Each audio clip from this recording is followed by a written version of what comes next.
Buenas tardes a todos. Muchísimas gracias por vuestra asistencia a esta excepcional jornada que vamos a tener ahora de la mano de nuestro amigo también, Vidal de la Madrid. Vidal de la Madrid es catedrático de Historia del Arte del Departamento de Historia del Arte y Musicología de la Universidad de Oviedo, coordinador del grupo de investigación CEAM Bermúdez de la misma universidad, y ha sido investigador principal en proyectos de investigación nacionales sobre las catedrales españolas y sobre el santuario de Nuestra Señora de Covadonga. Su investigación se ha centrado en la historia de la arquitectura, especialmente de la Edad Moderna, y tiene muchas publicaciones. Bueno, como lo que queremos es escucharle cuanto antes, simplemente, Vidal, agradecerte nuevamente tu disposición para esta visita a este lugar tan especial. Estamos encantados de oírte cuando quieras.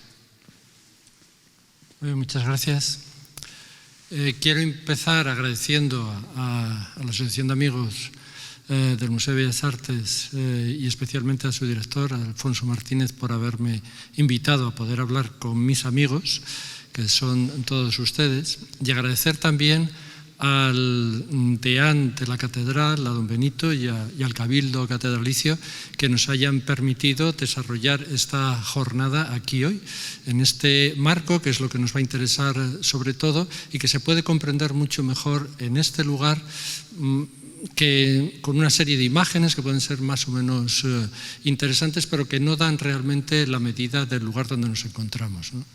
Porque la capilla, o capilla real, o basílica de Nuestra Señora del Rey Casto, que se ha denominado así durante mucho tiempo, y Panteón Real, que también existe en este mismo lugar, podría entenderse desde un punto de vista más o menos general como parte de ese proceso de reforma que experimenta la Catedral de Oviedo a partir de los inicios del siglo XVII y que va configurando todo el conjunto como una especie de artefacto contrarreformista, y adaptando los espacios, renovando los cultos y creando nuevos lugares para aquellos cultos que son fundamentales ya en un panorama contrarreformista que ya estaba en toda Europa, sobre todo en la Europa católica, como son, por ejemplo, las reliquias, haciendo una nueva Cámara Santa, que finalmente no es ocupada por las reliquias, pero que se construye y que hoy en día es la Capilla de Santa Bárbara, hacer una gran capilla, como se estaba haciendo en todos los lugares de España,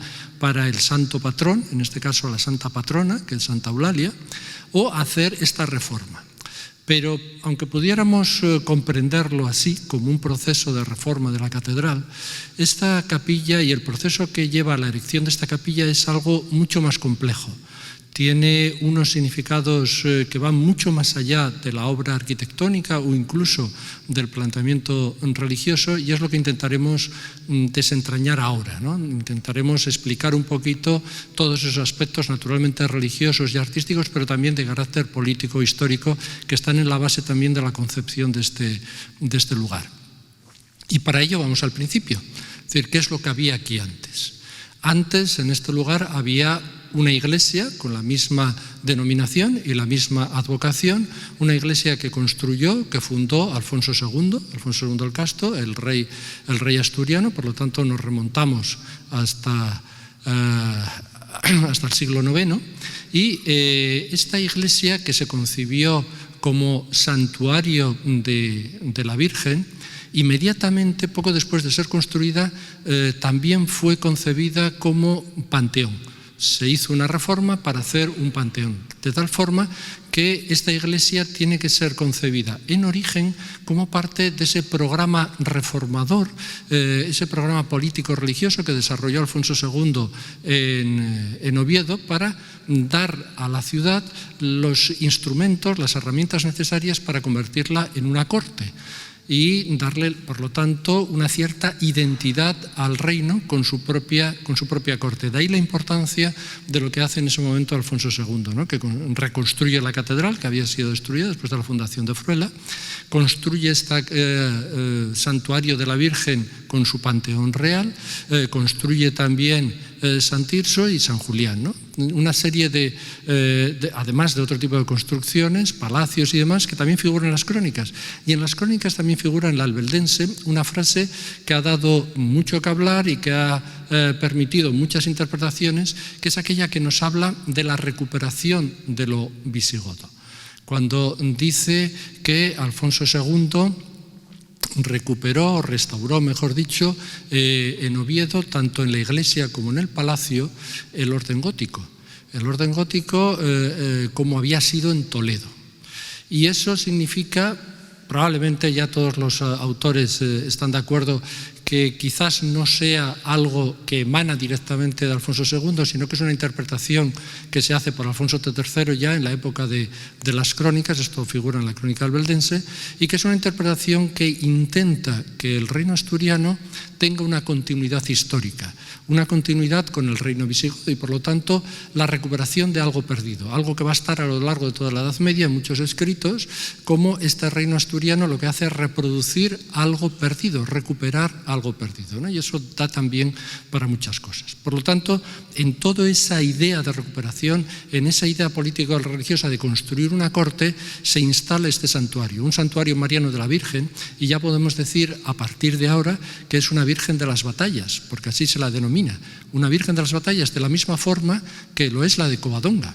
Es decir, ambas son vírgenes de las batallas y ambas son vírgenes victoriosas, vírgenes que apoyan al rey cristiano y que lo apoyan en sus triunfos, en sus victorias. De tal manera que la victoria de Covadonga es evidente, y la victoria de la Virgen del rey Casto tiene que ver también con Lutos, con la batalla de Lutos, y tiene que ver también con que, según nos indican los textos, acompañaba, la imagen de la Virgen acompañaba al rey en sus batallas, en sus hechos bélicos, como protectora. Y recuerden esto porque después lo vamos a ver más adelante cuando se construye esta capilla. Por lo tanto, tenemos un santuario mariano, pero tenemos también el Panteón Real. El Panteón Real parece que se construyó o se definió o se configuró algo después de la construcción de la iglesia, pero probablemente todavía de la mano de Alfonso II. Esta iglesia prerrománica, que sería en cuanto a dimensiones parecido a lo que tenemos ahora, las mediciones que se han hecho pues bueno, son más o menos similares, tanto en longitud como en anchura, no diferiría mucho, quizá un poco más largo lo que tenemos ahora, pero bueno, sería más o menos parecido, pero como suele suceder en estas iglesias prerrománicas que ustedes conocerán muy bien, había una tribuna a los pies. Y bajo esa tribuna se cierra el espacio con una verja y en ese lugar se utiliza el panteón. Allí se empiezan a enterrar los reyes y hay también unos testimonios que nos hablan de unas laudas con inscripciones, etcétera, que supuestamente apoyarían la existencia de ese panteón y que se hubieran enterrado ahí esos reyes. La inscripción que tenemos hoy en día en el panteón actual también nos habla de que se han enterrado allí Bermudo, Fruela, Alfonso II, Ordoño I, Alfonso III, Ramiro I, es decir, una serie de reyes. Incluso se habla de otros parientes, ¿no? Infantes y reinas. Es posible que sea así y es posible que tuviéramos ya ahí ese panteón que sería el primer panteón de la monarquía hispánica, el primer panteón de la corona de Castilla, por lo tanto, por evolución, el primer panteón de la monarquía hispánica, con todo este sentido que le estamos dando de concreción de una monarquía, de concreción de una corte y de definición de una identidad. La identidad de la corte asturiana y la identidad de la monarquía asturiana, a la que contribuye la presencia del rey, pero la presencia también de los ancestros del rey como base de esa continuidad. Si tenemos un panteón, ese panteón justifica la existencia de una fe, la fe que apoya a la monarquía, y justifica también la continuidad dinástica, porque esa misma fe es la garantía de esa continuidad. Eso es lo que habría aquí. Una iglesia, que es un santuario mariano para una Virgen de las Batallas, y un panteón real exactamente debajo de la tribuna, en el centro de la nave, que es donde se ocuparían la inhumación de los cuerpos reales. Había 3 capillas como sucede también si van a Santullana o cualquier otra de las iglesias, gran parte de las iglesias prerrománicas tienen esa definición, una capilla central más amplia para la Virgen y dos menores a los lados, probablemente de planta cuadrangular, que se dedicarían a San Esteban y a San Julián. Esas serían las advocaciones originales. Pues bien, esta iglesia, pasado el tiempo, la tenemos en distintas descripciones. Ambrosio Morales la describe, Carballo la describe, Manuel Medrano la describe también. Es decir, se mantendría más o menos con esa configuración de la época de los reyes asturianos, probablemente con alguna reforma en el pavimento, alguna reforma de carácter escultórico, probablemente en la cabecera o en los pies, y alguna pérdida espacial ya a los pies cuando se construye en los años 20 del siglo XVII la capilla de los Vigiles. Pero se mantendría más o menos con esa definición. No obstante, los primeros testimonios que tenemos ya en el siglo XVIII, cuando hay una inquietud para la reconstrucción de esta capilla, nos hablan de que se encontraba en muy mal estado. Esos testimonios nos hablan de una ruina, nos hablan de mal estado de la cubierta, de que se llovía dentro, de que había un deterioro evidente de la capilla. Cuando llega aquí Fray Tomás Reluz, el obispo dominico, un personaje que había sido predicador real, que conocía perfectamente la corte, una persona inteligente, instruida, pues se da cuenta de una serie de carencias del obispado y también se da cuenta de la situación de la capilla. Y, en cierto modo, se demora esa inquietud hasta 1705, cuando él cree que se ve desembarazado de otras cosas y puede ocuparse de la reconstrucción de la capilla. Y propone la reconstrucción de la capilla a su coste, con el dinero que él pueda aportar, y se lo propone al cabildo. El cabildo ve bien esa opción y ambos se lo proponen al rey. ¿Por qué? Porque la capilla era de patrocinio regio.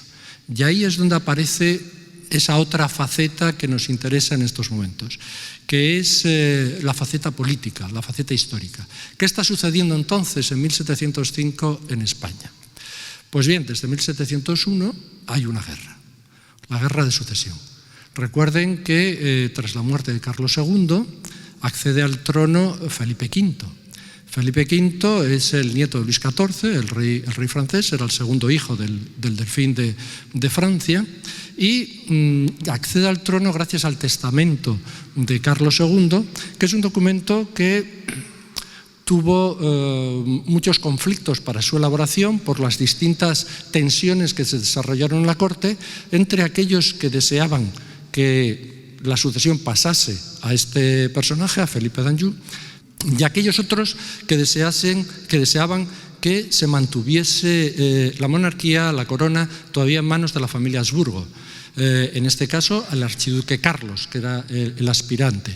Ganaron, lógicamente, los que pretendían que la sucesión fuese hacia los Borbones, hacia Felipe V, por una razón muy sencilla, porque creían que Luis XIV protegería a su nieto y garantizaría la integridad de la monarquía hispánica, de los territorios de la monarquía hispánica y especialmente de los territorios americanos y europeos. Algo que parece en aquellos momentos que no estaba tan claro en el caso de los Habsburgo. En cualquier caso, ni Inglaterra ni Holanda, tradicionales enemigos de la monarquía hispánica, estaban de acuerdo y firmaron un tratado, la Gran Alianza de La Haya, en el cual, con el apoyo de Austria, declaraban la guerra a España porque apoyaban al archiduque Carlos. Felipe V ya había sido coronado rey. Arranca una guerra que es una guerra de toda Europa, una guerra porque Inglaterra, Holanda y Austria se enfrentan a España y a Francia y a todos sus territorios. Pero es una guerra también, una guerra civil, porque poco tiempo después los territorios, o gran parte de los territorios de la antigua corona de Aragón, se unen al archiduque Carlos en contra del rey, en contra de Felipe V. Y eso desata un conflicto en territorio español, además del resto de los territorios que se enfrentan también por toda Europa. Esta guerra, en 1705, no era, no tenía un desarrollo muy positivo para las armas del Borbón. Durante este desarrollo incluso había perdido la corte, que había sido ocupada por las armas del archiduque. Es decir, no había una posibilidad de victoria clara para Felipe V. Sin embargo, desde Asturias ya los órganos políticos desde el principio se mantuvieron en el apoyo a Felipe V, y también las instituciones religiosas manifestaron su apoyo a Felipe V. En Asturias no hubo ninguna duda, el apoyo era Felipe V. Pues bien, esta guerra que enfrentó a estas potencias desarrolló un aspecto a partir de ese momento que era un aspecto hasta cierto punto novedoso, que era el aspecto de la propaganda. Hasta entonces no se había desarrollado de esa forma. El aspecto de la propaganda significa que cada uno de los bandos va a potenciar sus valores, va a potenciar aquellos puntos fuertes que tiene su candidatura al trono español y va a, minusvalorar o va a despreciar los aspectos que puedan caracterizar al otro contendiente. Y esa propaganda se desarrolló con cierta extensión durante esos años. Y eso es lo que nos interesa ahora especialmente, porque la propaganda nos habla de dos personajes muy diferentes, esencialmente no tanto, pero muy diferentes a la hora de ser mostrados ante los ciudadanos. ¿Por qué? Porque a Felipe V se le acusaba por parte del bando austracista, se le acusaba de no pertenecer a la familia que había gobernado hasta entonces. No era un Austria, no pertenecía a la familia de los Habsburgo, por lo tanto, en cierto modo, era un personaje foráneo en el trono español. Y eso es lo que se le acusaba sobre todo, no tener la tradición dinástica en sí mismo. Esto es un poco absurdo porque tanto uno como otro descendían de Felipe III, o sea que tampoco había mucha diferencia en el caso familiar. Pero sí es cierto que uno procedía de una rama, como es la rama Borbón, y el otro procedía de otra rama que sí tenía una vinculación más directa, ¿no? Pero ¿qué pasaba con Felipe V en relación al archiduque Carlos? ¿De qué le acusaba? Lo acusaba sobre todo de herejía. Lo acusaba de haber introducido en España la herejía. ¿Por qué? Porque tanto Inglaterra como Holanda representaban eso. Y las armas de estas personas estaban presentes en el territorio español. La acusación de guerra de religión se tiene desde el primer momento. Desde el primer momento porque ya en los primeros días tenemos textos en el Cabildo en los que el obispo se acerca al Cabildo y les advierte. Les dice, cuando se produce el primer ataque de la flota anglo-holandesa a Cádiz, se dice, hay un riesgo de que la herejía nos invada, hay un riesgo de que llegue la herejía a nuestras costas, incluso hay un riesgo de que asalten Asturias, porque en Asturias hay un tesoro que ellos aborrecen, que son las santas reliquias de la Catedral de Oviedo, y especialmente el Santo Sudario. Y eso es una advertencia que hace el obispo en su momento al Cabildo. Inmediatamente llega una carta procedente de la corte en la que se advierte de que se ha iniciado una guerra de religión. Una guerra de religión. Desde nuestro punto de vista a lo mejor no está tan claro, porque claro, tanto el archiduque como Felipe V son católicos, pero sus apoyos no. Los apoyos de Felipe V sí son católicos, pero los del otro no. Incluso hay una serie de libros en los que se va explicando una serie de cosas. Podríamos leer un texto, tengo aquí un texto seleccionado que nos puede servir para darnos una idea de hasta qué punto eso es así, ¿no? Por ejemplo, Tomás Puga y Rojas, que es uno de los más avanzados propagandistas del monarca Borbón, de Felipe V, escribió un libro muy significativo en el que se titula Crisol de la española lealtad. Y aquí escribe cómo él ve la situación de España en aquellos momentos. Dice, la fe abierta de asombros, perseguida la Iglesia, descarriados sus ministros, profanados los templos y sus púlpitos convertidos en infames cátedras de dogma y horrores, embarazado el divino culto, usurpadas las eclesiásticas rentas, los ornamentos y sagrados vasos en profanos usos convertidos, y lo que sin dolor y pasmo no acierta a escribir la pluma, el desprecio e irreverencia con que en algunas partes habían sido tratados los sacramentales copos de las hidras de la herejía. Este tipo de textos se editan en aquellos momentos, esto es de 1708, esto es la propaganda que está circulando en aquellos momentos, y eso lo cuento porque vamos a comprender inmediatamente lo que pasa en Oviedo. En Oviedo lo que sucede es que, y además podemos incluso poner otro texto, en Oviedo lo que sucede es que estas advertencias del obispo se van a proyectar inmediatamente en la reconstrucción de la capilla, porque el obispo se da cuenta inmediatamente de cuáles son los puntos débiles del rey, cuáles son los puntos débiles de Felipe V.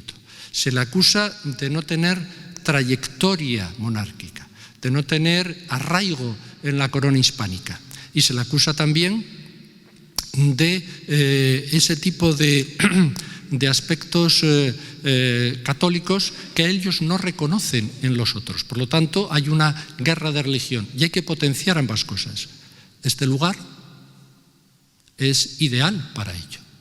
Desde aquí se le puede decir a Felipe V: reconstruimos esta iglesia de tu patronato, de patronato regio, en tu nombre, la iglesia donde está el primer panteón real de la monarquía, y al reconstruirla en tu nombre te aseguramos el arraigo con esa monarquía. Y además es una iglesia dedicada a la Virgen, por lo tanto es una iglesia católica, insistimos en esa creencia, y además es una iglesia de una Virgen batalladora, una Virgen que puede ayudarte en tus guerras. De hecho, la primera gran victoria que se hace en este proceso, que es la victoria de Almansa, de 1707, en esa victoria el propio Felipe V agradece a la Virgen, agradece la protección de la Virgen y cree que esa protección ha sido eficaz. Por lo tanto, todo lo que estamos viendo tiene que ver con la interpretación de un espacio que, como ven, parte del siglo IX, pero que en este momento incrementa aún más, si cabe, su significado y su trascendencia. Esta idea es recogida por Felipe V y, como es lógico, en estos momentos Felipe V lo que tiene que hacer es dar su aprobación y emite inmediatamente una cédula real. Una cédula real que es, que pudiera ser conflictiva en aquellos años, por cuestiones que vamos a ver, pero una cédula en la que ya se pone de manifiesto todo lo que le interesa. Todo lo que le interesa porque es la presencia del rey en este lugar. Una presencia que él asegura. Como parte de esa cédula dice: concedo mi real licencia y facultad a los dichos reverendos en Cristo, Padre, Obispo de Oviedo, don Fray Tomás Reluz, y al venerable deán y cabildo de aquella iglesia, para que puedan reedificar y reparar la dicha real capilla en la forma que han representado, con calidad y condición expresa, que por esta reedificación y fábrica no han de adquirir y adquieran título ni derecho alguno de patronato, sino que siempre se ha de conservar y mantener el que me asiste de patrón único de ella como fundador y dotador. Lógicamente él no es patrón único ni ha sido el fundador, pero sí el rey de España, el rey de Asturias en aquellos momentos y sus descendientes considerados ya de la monarquía hispánica. En este momento, en este documento, él ya se reconoce como heredero de todo eso, ¿no? Sin disminución alguna y con la de que en la nueva fábrica se pongan escudos de mis reales armas y las demás inscripciones que parezcan necesarias para manifestar el dicho mi real patronato. De ahí que esta capilla tenga esta exhibición heráldica, no tiene más que levantar la cabeza y ver la cantidad de escudos que hay en el tambor, el gran escudo del centro, todos ellos con el escusón de flores de lis. El escusón de flores de lis que nos habla del escudo real de Felipe V, el rey Borbón. Todos estos escudos, incluso el escudo que se encuentra en en el Panteón, en la verja del Panteón, pero también hay escudos reales sin ese escusón, escudos reales más convencionales. Pero todos estos grandes escudos tienen que ver, igual que el escudo del exterior de la capilla, tienen que ver con la presencia del rey Borbón y con la naturalidad con la que el rey Borbón admite su patronato y pone bien claro que nadie más que él tiene derechos a este patronato, ¿no? Y dice que hay que demoler la pared que media entre la dicha Real Capilla, el referido convento de San Pelayo, haya de proceder el resguardo y seguridad de la clausura en la forma conveniente y a satisfacción del obispo. Y dice que nadie embarace esta obra, etc. Este va a ser uno de los problemas que va a tener la obra, que las monjas se resisten a derribar ese muro incluso después de la lectura de la célula real. Y hay que esperar y negociar, etc., para que eso se produzca. Bueno, con todo esto, lo que tenemos ahora es un panorama diferente al de cualquier otra capilla construida en la Catedral de Oviedo en aquellos momentos. De hecho, la mayor parte de las capillas que se hacen en esos años, Capilla de los Vigiles, Nueva Cámara Santa, Santa Eulalia, todas ellas patrocinadas por obispos asturianos o obispos de Asturias, son capillas de enterramiento del obispo. Son las capillas en las que, gracias a la financiación de esa capilla, el cabildo permite que se entierre el obispo, el promotor, en ellas. En este lugar eso es imposible. En este lugar solo se puede enterrar un rey o parte de su familia, o sus ascendientes o sus descendientes. Es decir, solamente se puede enterrar familia real. Y por ello el promotor, consciente de ello, incluso lo admite en sus testimonios, dice que él se va a enterrar fuera de la capilla, al otro lado del parteluz de la puerta que da a la catedral, y allí se va a poner una losa con su nombre.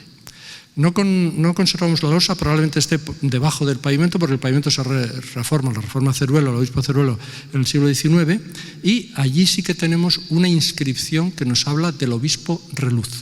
Obispo Reluz, por lo tanto, su enterramiento sigue estando allí, sigue estando fuera de la capilla, donde no puede enterrarse debido al patrocinio regio.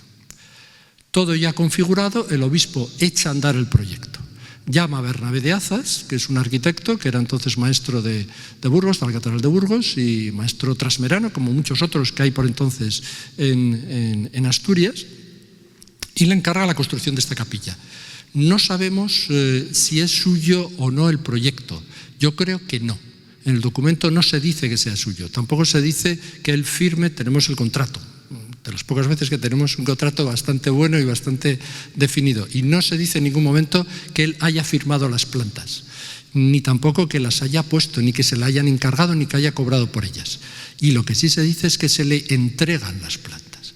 Por lo tanto, es muy posible que sea un proyecto que ya tuviera el obispo, que hubiera encargado a otra persona, o que el propio obispo hubiera decidido contratar a otro arquitecto para que le hiciera la obra, que finalmente va a caer en manos de Bernabé de Azas con un proyecto anterior. Pues bien, Azas empieza a trabajar en el proyecto, pero cuando se hace el contrato de obra se le introduce una modificación, y es una modificación trascendental, porque nos habla también de cómo se va a configurar ahora otro tipo de ideas sobre la capilla. Y es que, en principio, el proyecto original, el que se le entrega a Bernabé, es un proyecto que reproduce el espacio original de la capilla. Es un proyecto en el que hay una cabecera tal como la conocemos ahora, hay un cimborrio en este lugar, y en el centro de la nave estaba previsto que estuviera el panteón bajo tribuna, igual que estaba en el edificio prerrománico, exactamente igual. Sin embargo, una vez que arranca este proceso, el obispo comenta con Bernabé de Azas la necesidad de hacer una reforma. Y la reforma es que la basílica tiene que tener mayor importancia, tiene que tener incluso más independencia de lo que entonces tenía con la catedral. Se accedía a la capilla por ese lugar, por el crucero de la catedral. Entonces, lo que se le dice es que esta basílica tiene que tener una entrada autónoma. Eso obliga a un cambio trascendental. Lo que hasta entonces se veía como dos poderes enfrentados, teníamos el santuario mariano y el poder temporal frente a frente, uno apoyando el otro. Lo que sucede ahora es que el poder temporal, el Panteón Real, se desplaza a un lado de la capilla, a una nave lateral, para permitir abrir una puerta esa puerta que tenemos ahora y que da la sensación de que esta iglesia tiene cierta autonomía y funciona de una forma autónoma. Pues bien, Azas hace la reforma y por lo tanto el Panteón Real es obra suya, eso sí, y la reforma de la puerta y la concesión de la puerta también es obra suya. Todo eso sí es cierto que forma parte del diseño de Bernabé de Azas, pero toda esta otra zona probablemente no, probablemente sea de un proyecto que se le entrega. Las obras se desarrollan relativamente rápido, en 1709 ya estaba concluida la capilla, y en ese momento se llama a las autoridades y a los canónigos para hacer el último acto de conclusión de la capilla. Ese acto era la colocación de la clave de la cúpula. Cuando se baja la clave de la cúpula para cerrar totalmente la bóveda, ese pilar falla y se cae todo abajo, se viene todo abajo, con tan mala fortuna de que varios obreros perecen y la obra queda totalmente inconclusa. En ese momento el arquitecto, temiendo ser encarcelado, como era habitual, huye de Oviedo y se va a Santander. Él era cántabro, era montañés. Y en ese momento empieza un periodo un tanto de indefinición en lo que era la trayectoria de la capilla. Pero el cabildo toma, ya había muerto el obispo, el cabildo toma una cierta resolución para que esto salga adelante y empieza a cartearse con el arquitecto. El arquitecto está obligado a reconstruir, igual que ahora, se otorga una serie de fianzas sobre lo que pueda pasar en la obra, y el arquitecto responde a esas fianzas. Siempre que no se le encarcele, él supongo que tenía miedo de ese encarcelamiento, entonces negocia con el cabildo y negocia enviar a una serie de maestros para que concluyan la obra. Llegan aquí Francisco Casuso hace un reconocimiento de lo que había sucedido junto con Francisco Menéndez Camina, que es el arquitecto al servicio del cabildo, que es asturiano y que ya había trabajado en la capilla de Santa Eulalia, y llegan a la conclusión de lo que hay que hacer, hay que reconstruir esta zona, esta bóveda, etcétera. Hablan de lo bien que estaba construido el resto de la capilla, que se había incluso utilizado más piedra, que los muros eran más gruesos de lo que debían y que por eso prácticamente no hubo más daño, solamente lo que cayó. El resto de la capilla estaba perfectamente realizado. Se llega a la conclusión de que hay que acabar la obra a través de las fianzas, del dinero que pueda poner Bernabé de Azas, que además muere también muy rápidamente sin ver concluida la capilla. Es su hijo el que acaba concluyendo la capilla. Por lo tanto, en 2-3 años el proyecto se concluye y se cierra lo que tenemos aquí. A partir de 1712 se empieza a trabajar en el retablo mayor, que es el retablo de Antonio Borja. Y hoy queríamos que esta charla fuera hoy, y lo hablamos Alfonso y yo, porque en este momento ha concluido la restauración de las piezas más importantes de la capilla. El retablo mayor está perfectamente restaurado, los dos colaterales también, incluso la policromía de la Virgen de la Leche. Está todo perfectamente restaurado con un gran trabajo realizado por Pablo Clet, que es el restaurador que ha hecho esta obra. Por lo tanto, la podemos ver bastante próximo a cómo se concluyó en aquellos años, ¿no? ¿Y qué tenemos aquí? Finalmente, ¿qué es lo que se hace aquí? Pues se hace una capilla que recoge parte de esa tradición prerrománica, pero que ya es una capilla estructural y artísticamente moderna, totalmente moderna. ¿Moderna con qué modernidad? Con la modernidad del barroco decorativo de principios del siglo XVIII.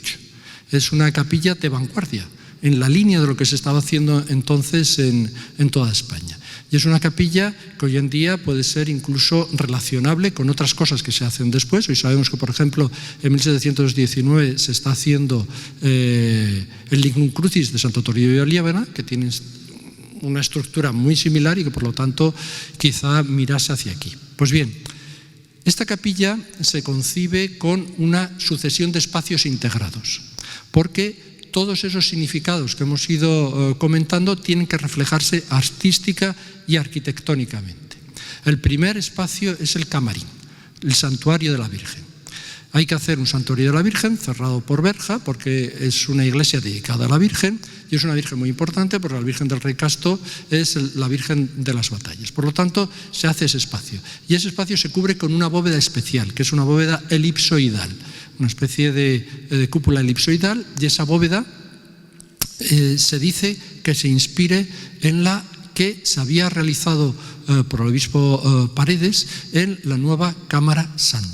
En la nueva Cámara Santa, ¿no? Lo hizo Ignacio de Cajigal. Y por eso lo que vemos aquí no es una bóveda de perfil circular o de base circular como la de Nueva Cámara Santa, es elipsoidal, pero en cuanto a la decoración, los rayos, los roleos, etcétera, la decoración es muy parecida. Por lo tanto, está en esa línea. También está presidida por el escudo real en su parte superior. Pero además tenemos una bóveda que define un espacio mariano. Por lo tanto, las pechinas de esa bóveda van a estar ilustradas con temática mariana. Y tenemos ahí la Anunciación, la Visitación, la Ascensión y la Inmaculada. Son la temática que aparece ahí. Probablemente realizadas por Pedro González Muro, que es el escultor al que se le contrata para hacer la obra inicial. Después, como esto se destruyó, probablemente lo hayan realizado los escultores que vinieron con los cántabros, ¿no? Probablemente Francisco Agüero, probablemente, ¿no? Pero no lo sabemos con total seguridad. En cualquier caso, seguimos en el espacio mariano. Pues bien, para presidir ese espacio mariano se hace un retablo. El retablo es un retablo de Antonio Borja. Probablemente sea el mejor retablo que hace Antonio Borja, que es el escultor más importante de esa primera mitad del siglo XVIII. Borja hace aquí un retablo que después va a ser modelo para muchos otros, porque es la primera vez que en Asturias se utilizan los estípites, que son esa especie de pirámides invertidas, picudas, que van separando las distintas calles del retablo. Y además es un retablo muy característico para un escultor, porque no tiene pintura, son todos relieves. Hay 3 calles y están cubiertas de relieves o con las imágenes de María, la imagen titular, que hoy en día es una imagen de vestir, no es la imagen medieval que hubo en su momento, y en los relieves también se van reflejando imágenes de la vida de María y la Virgen y imagen de Jesús. Pero vayámonos hacia arriba, vayámonos hacia el ático. En el ático hay una escena portentosa, uno de los mejores conjuntos escultóricos que podemos ver en Asturias. Es una escena de la ascensión coronación de la Virgen. Y es una escena que, como en el resto de los relieves, hay una inspiración por parte del escultor en estampas flamencas. Probablemente estaría aquí una estampa de Abraham Diepenbeck, estampas de Anton Bierix, de aquel repertorio de imágenes evangélicas publicados por Nadal. Es decir, hay aquí una serie de inspiraciones, de puntos de partida que ya conocemos y que eran habituales. Las estampas flamencas funcionaban mucho y estaban utilizadas por todos estos autores. Pero Diepenbeck es un autor vinculado a Rubens. Y ya Manuel Medrano, cuando hace su primer libro sobre la capilla, dice que esto le suena a una imagen de Rubens, a una imagen rubensiana. Y esa escena es una escena inspirada en Rubens, inspirada en este autor que hace las estampas, pero este autor trabaja con Rubens. Por lo tanto, tenemos ahí algo también muy cercano a lo que puede ser la sensibilidad de esa época. Y fíjense cómo esa escena tiene un montón de personajes, hasta 14 personajes, aparte de la Virgen, de los ángeles de distintas edades, incluso ángeles ya mancebos, que tienen una serie de inscripciones, pero todos esos personajes, probablemente por inspiración en la estampa, tienen una definición precisa. No hay reiteración, hay unos personajes que nos sirven para vincularnos con lo que está en el cielo, incluso elevan el brazo, otros miran al cielo y otros, como las santas mujeres que aparecen a la izquierda, reflejan una apariencia más anecdótica, incluso una se está asomando como si estuviera impedida para ver lo que está sucediendo en el exterior. Es decir, hay todo un aparato escenográfico muy característico del barroco y muy característico del barroco rubensiano. Pero además, a ambos lados hay 2 bustos. Y esos 2 bustos son los que nos hablan de esta fusión semántica que tenemos constantemente en este espacio. A un lado, aquí San Hermenegildo y al otro lado San Fernando. San Hermenegildo y San Fernando son los patrones de la monarquía. San Fernando es el rey santo y San Hermenegildo, que iba a ser rey, que es ajusticiado por Leovigildo, por su padre, por resistirse a profesar la fe de su padre, pues ambos son representantes de esos ideales de la monarquía, de los ideales de la monarquía católica y por lo tanto patronos y protectores de la monarquía. Tienen que estar ahí, en un sitio como es este, de patrocinio regio, de un rey católico y que por lo tanto insiste en todas las ideas que estamos viendo, ¿no? Incluso si se fijan un poquito, ahora que tenemos esta magnífica restauración, verán que el fondo de San Fernando, que están con su espada, etcétera, incluso aparece una torre que puede ser perfectamente la Giralda, una especie de inspiración en la Giralda, ¿no? Pues bien, eso es el primer espacio. Segundo espacio en el que estoy yo. El segundo espacio es un espacio que para algunos autores resulta un tanto complejo porque da la sensación de que aquí debajo tenía que haber algo. Y es cierto. En el Lignum Crucis de Santo Toribio está aquí el retablo con el Lignum Crucis. Es decir, es una forma de potenciar un espacio, pero que se queda curiosamente vacío, ¿no? Incluso es posible que pudiéramos pensar en que un panteón podría estar aquí en el centro, pero no es cierto. Nunca se pensó eso. Se creó este espacio y se pensó como una forma de destacar de nuevo a la monarquía y destacar a la monarquía en su función con la fe católica. ¿Por qué? Porque tenemos aquí arriba unos aspectos muy significativos. Hemos hablado antes del gran escudo policromado que es el escudo de Felipe V, pero fíjense que en ese tambor octogonal vamos a tener alternativamente ventana, escudo, ventana, escudo, ventana, escudo. Esos escudos son de Felipe V también. Es decir, esa exhibición heráldica de la que habla el contrato que hemos leído se presenta aquí.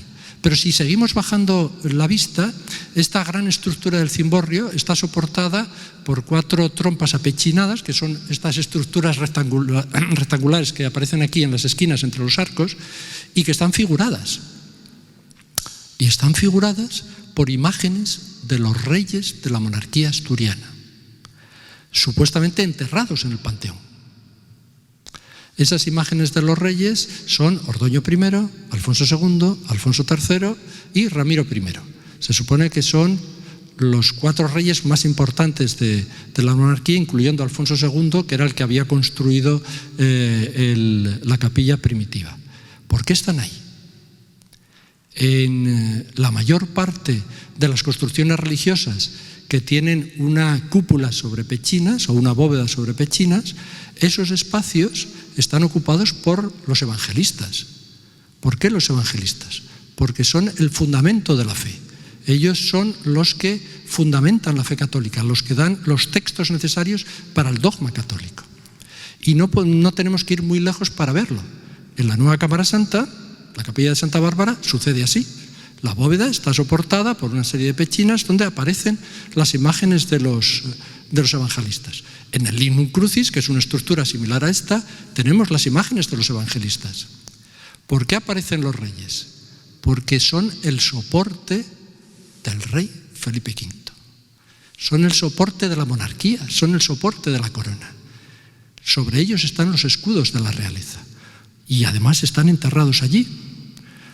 Todo ello tiene su explicación y todo ello se justifica desde un punto de vista arquitectónico, semántico y espacial. Siguiente espacio es la nave de la iglesia. La nave de la iglesia en realidad son 3 naves, el cuerpo de la iglesia son 3 naves, una más amplia, 2 más reducidas, y cambia también la cubierta. La cubierta son bóveda de crucería. ¿Por qué bóveda de crucería? La bóveda de crucería tiene que ver, y yo creo que no estaba previsto en el proyecto que se le entrega a Azas, y yo creo que lo aporta Azas. La bóveda de crucería, para cualquiera que tenga un poco de idea de lo que es la arquitectura o la historia de la arquitectura española, tiene que ver con el gótico. Tiene que ver con el gótico, incluso esta bóveda de crucería más compleja, con tarzaletas y demás, tiene que ver con el siglo XVI, no tanto con el siglo XVIII. Pero tengamos en cuenta que la bóveda de crucería, hoy sabemos, se han hecho muchos estudios y lo hemos visto incluso en la arquitectura asturiana, la bóveda de crucería se sigue utilizando durante mucho tiempo. Se sigue utilizando a lo largo de la Edad Moderna. Los que creían que la modernidad se basaba solamente en bóvedas de cañón más o menos lisas, que es lo que impone el clasicismo herreriano, no es así. Van a convivir las dos estructuras. Incluso tenemos documentos en los que se nos dice cómo compiten las dos estructuras y compiten ante la clientela. Un mismo arquitecto es capaz de hacer las dos cosas. Y aquí había expertos que hacían bodas de crucería, los Menéndez Camina, que acabamos de comentar, a veces se les contrataba solamente para hacer una boda de crucería, porque planteaba determinados problemas técnicos. Pues bien, ¿cómo compiten? Pues un arquitecto puede decir al cliente, yo te puedo hacer una boda de cañón, que es una boda sencilla, la relleno de ladrillo o de piedra toba, más ligera, y la pintamos con una serie de arcos fajones sobre pilastras. Pero te puedo hacer una boda de crucería, que es una boda de piedra más compleja y que requiere más soportes. ¿Cuál es la diferencia? Pues el propio arquitecto le decía a su cliente que la bóveda de cañón requiere más mantenimiento, mientras que la bóveda de crucería prácticamente no requiere mantenimiento porque es una bóveda de piedra. Y además, para el gusto de la época, la bóveda de crucería era más vistosa. Probablemente por ese motivo se hacen aquí, bodas de crucería. Y además esta boda de crucería es una boda muy especial. Es la boda que se relaciona habitualmente con Rodrigo Gil d'Ontañón. Nos llevaría hasta el siglo XVI y no tendría sentido recuperarla aquí si no fuera porque Simón García escribe un tratado en 1681 en el cual se recupera esta bóveda. Se recuperan los escritos de Rodrigo Gil d'Ontañón y se pone esta bóveda de moda de nuevo. Y además, por si fuera poco, esta misma bóveda que tenemos aquí, cuando se hace la capilla de San Juan Bautista, que es la capilla del Palacio del Marqués de San Esteban del Mar, hoy conocido como Revillagigedo en Gijón, la que está al lado del puerto, esa magnífica capilla enorme que hay allí, pues cuando se hace esa capilla, quien recuerde cómo está cubierta esa capilla verá una bóveda idéntica. Pues bien, se le dice al arquitecto que la copie de aquí, que haga exactamente la misma bóveda. Por lo tanto, lo que estamos viendo aquí en bóvedas, en retablos, tanto en esta como en la otra, son un punto de partida para muchas otras cosas. Y va a haber muchas otras estructuras y muchas otras obras que están reproduciendo lo que estamos viendo. Y nos queda el Panteón Real. El Panteón Real es un edificio, es un espacio que, como vemos, no estaba previsto inicialmente, tiene que acomodarse a un lugar que tampoco estaba previsto inicialmente, pero lo que hace Bernabé de Azas es adaptarse al gusto de la época. Incluso por aquellos años, poco tiempo antes, se había presentado un proyecto para reformar el Panteón Real de San Isidoro en León. Y es muy parecido a este, es decir, hay una serie de arcuaciones, de arcos superpuestos para encajar una serie de urnas o de sarcófagos donde podían tener inscripciones. Aquí tienen sobre todo escudos, ¿no? Pues bien, ese mismo modelo de nichos superpuestos y de urnas superpuestas es el que se utiliza aquí para ocupar todo ese espacio. Y se incorpora también una serie de decoración escultórica que tiene que ver con cierta heráldica, simbología, pero también cuestiones de carácter religioso relacionadas con la muerte. Y esa es la estructura que vamos a tener. Como ven, el edificio es un edificio muy complejo y es un edificio que solo puede entenderse viendo muchos aspectos, tratando aspectos religiosos, aspectos históricos, aspectos políticos, y todo ello nos da la idea de lo que tenemos ahora. Incluso posteriormente, probablemente, se hace una inscripción que aparece aquí, que habla de la leche de la Virgen y de la sangre de Cristo como alimento de gracia. Ustedes saben que tanto la leche como la sangre de Cristo son alimentos de gracia. Y a veces se ha dado vueltas a este significado. No tenemos que darle demasiadas vueltas y únicamente tenemos que volver la mirada hacia la izquierda. ¿Qué pasa en la izquierda? Pues a la izquierda tenemos una obra que se hace en el siglo XV, que sería el pórtico exterior, porque antes no estaban fundidos estos dos espacios. Sería el pórtico exterior del transepto que hacen unos flamencos, Nicolás de Bar y Nicolás de Bruselas, ya digo, los años 40, 50 del siglo XV, y que representa todo ese gusto flamenco borgoñón, caracterizado por el realismo, por la plasticidad, por la contundencia, esa dureza en los plegados, etc., y en el cual vemos en el parteluz una virgen muy flamenca que está dando de amamantar a su hijo, al niño Jesús, que es la que se pinta probablemente ya en el siglo XVIII y la que se ha restaurado recientemente. Sobre ella se encuentra Cristo, vencedor de la muerte, mostrando sus llagas. A ambos lados tenemos unos ángeles con los instrumentos del martirio, y en la base tenemos 4 apóstoles, probablemente los 4 apóstoles más representativos entonces. Tenemos Pedro y Pablo, San Pedro y San Pablo a ambos lados, pero tenemos también Santiago peregrino, no podía faltar en una iglesia de peregrinación como esta, y San Andrés, también muy vinculado con todo este momento, ¿no? Pues ahí tenemos la leche y la sangre. La leche y la sangre que probablemente inspiran estos versos. Bueno, yo creo que este recorrido nos sirve un poco para comprender el espacio. Podríamos hablar de aquellas cabezas que aparecen por allí, que son cabezas románicas y que forman parte de una estructura que probablemente estuviera también en la Cámara Santa. Si ustedes entran a la Cámara Santa y se vuelven, ven también 3 cabezas, es decir, no serían las cabezas, tendrían unos cuerpos pintados y estarían en el edificio anterior, en el edificio prerrománico, y que quedan aquí, ¿no? Probablemente sean del siglo XII y bastante relacionadas con la Cámara Santa. Bueno, con todo esto yo creo que tienen una concepción más o menos cercana de lo que puede ser esta capilla. Pero esta historia, que para mí resulta muy atractiva y que nos habla de cómo el arte y la arquitectura nos puede hablar de muchas más cosas de lo que estamos viendo, además de disfrutarlo, tiene no uno, sino 2 epílogos. 2 epílogos, y se lo voy a contar ahora inmediatamente. Primer epílogo. En 1723 hay un rayo que cae en la torre. Era habitual, antes de que se ponga el pararrayos, las centellas de los temporales caían de forma cíclica en la torre y provocaban daños.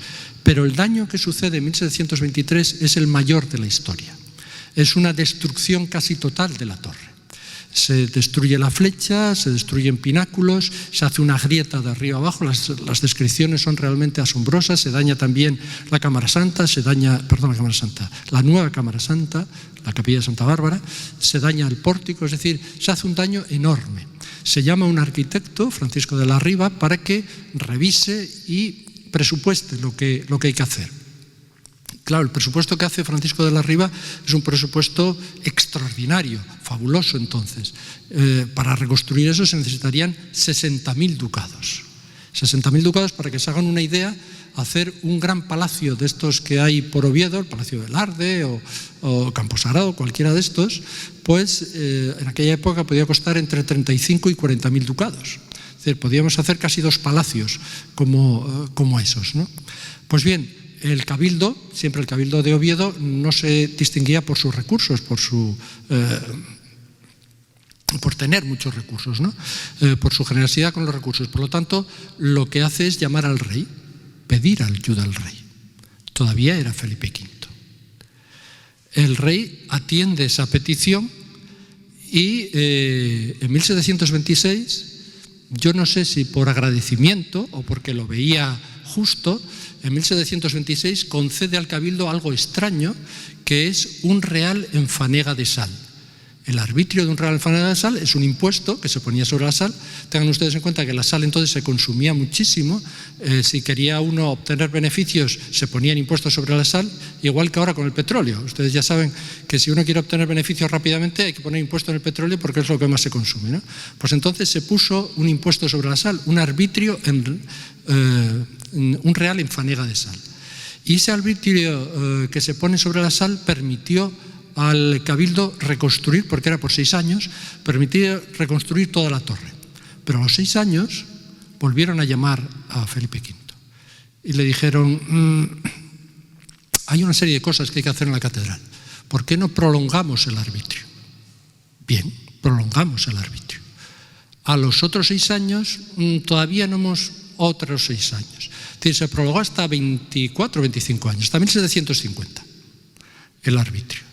En 1750 llegó aquí Isidoro Gil de Haz, que ustedes saben, uno de los grandes ilustrados de la época, y consideró que este arbitrio ya había agotado sus necesidades y él lo necesitaba para hacer un puerto en Gijón y una carretera a Castilla. No sé si les suena estas cosas. Pues bien, en aquel momento el arbitrio cesó. En 1751 el arbitrio cesó. Incluso llegó a decir Gil de Haz que lo consideró una limosna involuntaria, ¿no? Estas cosas que se escriben. Pero hasta ese momento, esos 20 y tantos años, la catedral pudo hacer, probablemente con los recursos del arbitrio, porque sus recursos eran bastante escasos, los dos colaterales, los dos grandes colaterales, los dos grandes retablos colaterales, la ampliación del claustro, la fachada a la corrada del obispo, el tránsito de Santa Bárbara, la reforma de la fachada principal, los dos grandes órganos de la nave que han desaparecido, y probablemente los recursos todavía le sirvieron para hacer el conjunto de retablos que se dispusieron en la girola. Fíjense, incluso la ampliación de la sacristía, todo eso se hace en esos años. Todo eso se hace en esos años, en esos pocos años, ¿no? Hasta los años 50-60 todavía se estaban haciendo los retablos de la girola. Primer epílogo. Yo creo que es bastante revelador de lo que sucedió y de la concepción que tenía el rey probablemente de lo que había sucedido aquí. Segundo epílogo, unos años después, en 1763, con otro rey, ya Fernando VI. Hay otro problema, hay otra caída de rayo, etcétera. Los daños no son muy cuantiosos, pero había que hacer otras reformas. Había que reformar lo que se planteó entonces, había que reconstruir la Cámara Santa. Se consideraba que la Cámara Santa era un lugar indigno para las reliquias y había que hacerla nueva, y no con el sentido que había tenido la obra de pared, sino en el lugar donde se encuentra la Cámara Santa, ¿no? Había que hacer una cúpula en el crucero, porque creían que el interior de la iglesia era muy oscuro y había que hacer una cúpula para dar luz a través de una linterna al crucero. Y había que trasladar el panteón a la cabecera, porque creían que los canónigos entonces, en 1763, creían que el panteón había quedado un tanto desplazado, no tenía un lugar digno, y por lo tanto había que llevarlo a un lugar más digno. Con todo eso se elabora un proyecto y un presupuesto y se le envía al rey, con la confianza de que el rey de nuevo ampararía estas reformas. No era Felipe V y no amparó las reformas. Por lo tanto, de una forma, digamos, no sé si afortunada o desafortunada, esas reformas nunca se llegaron a hacer, porque el Cabildo nunca iba a tener tantos recursos como para hacer todas esas obras. Yo creo que con esto tenemos una visión general de lo que es esta capilla y sus consecuencias, y les agradezco a todos su presencia. Si tienen alguna pregunta, estaré encantado de responderlas si sé la respuesta. Muchas gracias.